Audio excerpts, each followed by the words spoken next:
ज्योत्सना जी और उनके पति जीवन की सारी जिम्मेदारियां पूरी कर चुके थे। पैसे की कोई कमी नहीं थी, तो घूमना फिरना भी लगा रहता था। अरे बेटी के घर जाकर तो मजा ही आ गया, लेकिन विदेश से अच्छा तो देश ही लगता है।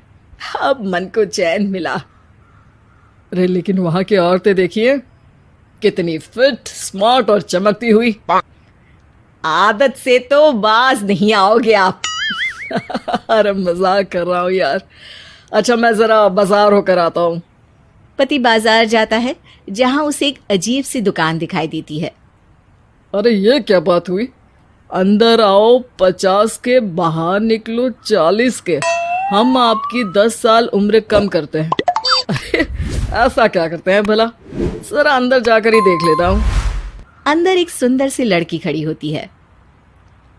सुंदरी जी, ये क्या दुकान है? जरा जादू हम पर भी तो चला दीजिए। यस सर, आपको हमारी एग्जीक्यूटिव एक डेमो के लिए अंदर ले जाएगी। आप अंदर जाएंगी तो आप खुद ब खुद समझ जाएंगी। पति अंदर जाता है, जहां सेल्स गर्ल मिलकर पति को नकली बाल, नकली दांत, रंग बिरंगी कपड़े के साथ रंगीन चश्मा लगा देती है। देखिए, अब खुद को शीशे पे देखिए और बताइए सर। हाय दयो, ऐसे तो मैं किसी हीरो से कम नहीं लग रहा। दे दो, सारा सामान पैक कर दो। पति खुशी खुशी वहां से निकल जाता है। घर आकर वो सारा सामान छुपा देता है। फिर अगली शाम, सुनो मैं वॉक पर जा रहा हूँ। इस वक्त? अरे नाती पोतों को वीडियो कॉल करके बात तो कर लो। अब हाँ, आकर करता हूँ ना, पक्का पक्का। पति बाहर जाकर सारा मेकअप करता है और मार्केट में घूमता है, जहां उसे एक स्मार्ट सी महिला दिखती है। क्या आपको मुझसे कोई काम है? नहीं नहीं, आप तो बहुत हैंडसम हैं। थैंक्स। वैसे आप भी कम नहीं है। वैसे क्या उम्र होगी आपकी? लगता कितने का हूँ? 40 के तो पूरे लगते हैं। अब क्या था, 50 साल के पति को कोई 40 का बोल दी तो। वैसे तो कम का हूँ, लेकिन टेंशन के कारण थोड़ा उम्र में बड़ा देखने लगा हूँ।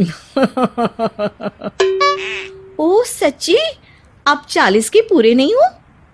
अरे छोड़िए ना, चलिए मैं आपको कॉफी पिलाता हूँ। यहाँ की कॉफी काफी शानदार होती है। दोनों में दोस्ती हो जाती है और फिर चल पड़ता है सिलसिला रोज रोज के घूमने फिरने और मजे करने का। अब सारा दिन पतिदेव फोन पर।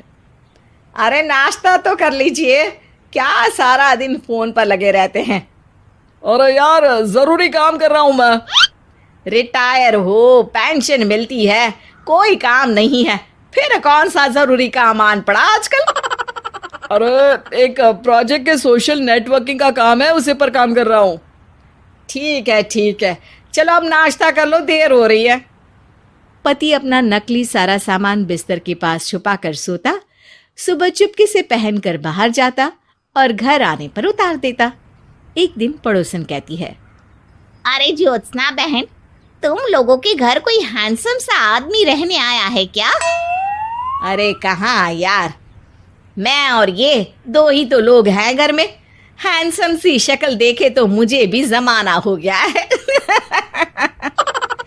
अरे पता नहीं, वो जाता तो तुम्हारे ही घर में है, क्या पता कौन होगा। अरे तुम्हारी उम्र हो रही है ना, और भाई साहब को भी गए 5 साल हो गए, शायद इसीलिए अब सारे हैंडसम नजर आ रहे होंगे। पड़ोसन भी ज्योत्सना की बात पर मुस्कुराकर वहां से चली जाती है। एक दिन, अरे सुनो जी, बहू बेटा और पोता आ रहे हैं, कुछ दिनों के लिए वो हमारे साथ ही रहेंगे। अरे शिट यार, ये क्या है? बेटे ने तो कर ली शादी, अब क्या करने आ रहा है यहाँ पर? अरे कैसे बात कर रहे हो जी, इस उम्र में तो माता पिता तरसते हैं कि बच्चे आकर साथ रहे, लेकिन आप है कि। अरे ठीक है ना, लेकिन अब देखो सभी व्यस्त हैं अपनी जिंदगी में। ये लोग आएंगे रहेंगे, कितनी डिस्टर्ब हो जाएगी लाइफ। कैसी बात कर रहे हो? अरे जैसे बहुत हैपनिंग है ना तुम्हारी लाइफ, तो जो बच्चों के आने से डिस्टर्ब हो जाएगी। अरे दिन काटने मुश्किल होते हैं, बच्चे आ जाएंगे तो थोड़ा दिन रात पता तो चलेगा। ओफो, ठीक है, लेकिन बोल देना कि ना कोई मेरे कमरे में आए, ना मेरी लाइफ में दखल दे कि मैं कहाँ जा रहा हूँ, क्या कर रहा हूँ, समझी? खैर, वो दिन भी आ जाता है जब बहू, बेटा और पोता उन लोगों के घर आते हैं।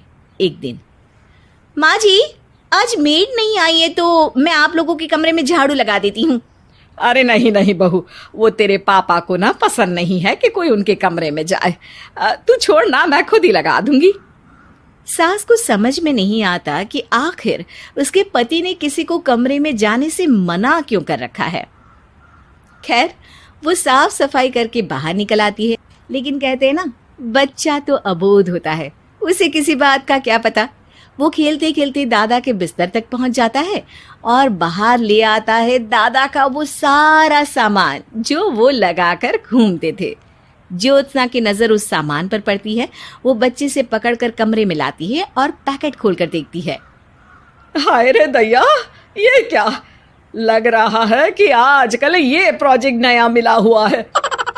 बेटे बहू के जाने के बाद ज्योत्सना सोचती है कि वो बात करेगी, लेकिन फिर अरे खुद से बात करूंगी तो मुकर जाएंगे। पता लगाना होगा कि माजरा क्या है। कुछ दिनों बाद, अरे यार, ये बच्चे लोगों के आने से लाइफ ना बड़ी डिस्टर्ब सी रही। मैं कुछ देर के लिए वॉक पर जा रहा हूँ, आराम से आऊँगा 2-4 घंटों के बाद, ठीक है? मैं क्या सोच रही हूँ कि मैं भी आपके साथ चलती हूँ। अरे थोड़ा रिलैक्स मैं भी तो हो जाऊं। हाँ, पड़ोस वाली बुढ़िया के साथ नीचे पार्क में जाकर वॉक करके आ जाओ। अच्छा जी, तुम कार से लॉन्ग ड्राइव के मजे लो और मैं पड़ोस की बुढ़िया के साथ। पति नहीं मानता और अपना पैकेट और कार लेकर निकल जाता है।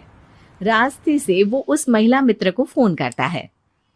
हाय ब्यूटीफुल, मैं कुछ दिनों के लिए आउट ऑफ कंट्री था, आज आ गया तो सोचा तुमसे मिल लूं। हाँ, क्यों नहीं, क्लब में आ जाओ।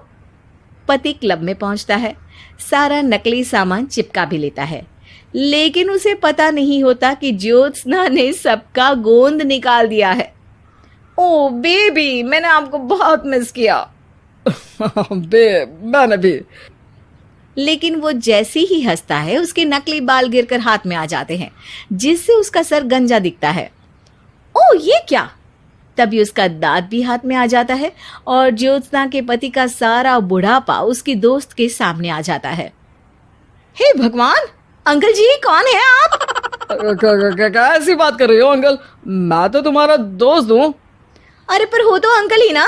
नकली दांत, नकली बाल और क्या क्या नकली है। पति को गुस्सा आ जाता है। वो महिला के बाल पकड़कर खींचता है, जिसके बाद उसका बाल भी उसके हाथ में आ जाता है और महिला के सारे पके बाल सामने आ जाते हैं। ओह, तो तुम भी उसी दुकान से हो? जाओ 50 की निकलो 40 के। हाँ, बढ़िया आई मुझे अंकल कहने वाली। लेकिन ये समझ में नहीं आ रहा कि मेरे बाल और दांत बाहर कैसे आ गए। तभी वहां ज्योत्सना आ जाती है। जी, मेरी वजह से। चलिए इन आंटी जी को नमस्ते कहिए, फिर घर चलते हैं और वहां मैं बनाऊंगी आपको 40 का। अगर कहानी अच्छी लगी हो तो चैनल को सब्सक्राइब जरूर कर लेना और लाइक और शेयर भी कर देना। ऐसे और भी वीडियो देखने के लिए बने रहिए। मेरे चैनल पर धन्यवाद।